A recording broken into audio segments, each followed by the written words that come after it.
Good afternoon, Washington. This is DCRTV Dave. It's the 3rd of June, 2011.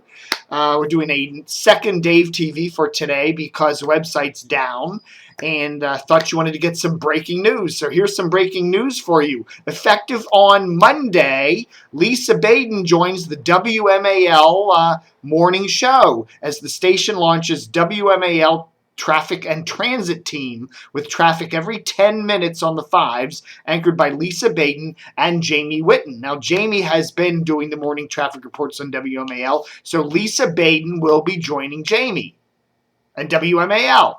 Of course, you remember that Lisa used to do the traffic on WTOP. That was up until the end of January, early February.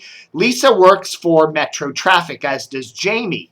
And WTOP decided to bring their traffic reporting in-house. So, as of early February, Lisa was no longer heard on WTOP. We'd heard that she'd been doing some traffic reports for WAVA, Christian talker over there at 105.1 in the meantime. And she also does her traffic reports on Channel 7's Morning News, WJLA. So, we're going to have Lisa Baden on WMAL. Then that will be with her new morning show of Brian Wilson and Mary Catherine Ham and Brian Neiman. Okay, so Lisa Baden to WMAL starting Monday. Lisa is the former longtime traffic voice on WTOP with almost 20 years of on-air traffic reporting in the D.C. market. So Jamie's been on WMAL's airwaves for 15 years.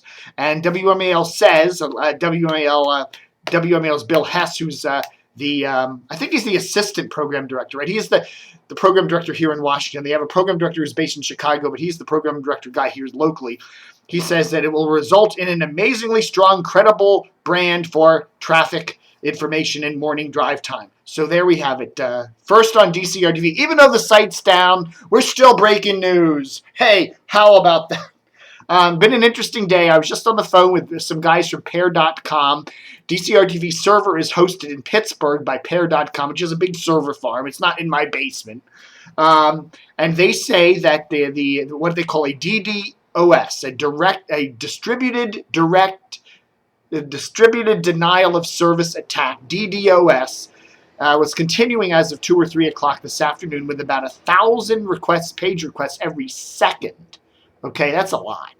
And they also reveal interesting information that a lot of those page requests are coming from overseas. So, in a whole bunch of different countries, not just China or Russia or whatever. They're all over the place, which makes me wonder if some hackers out there haven't confused DCRTV as being some sort of U.S. military website.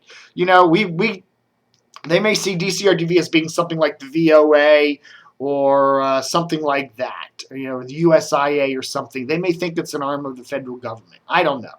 I mean, they might not visit the site. They may just see the DCRTV. That sounds like an official government website. So anyhow, it's weird. 99% of DCRTV's traffic does not come from overseas.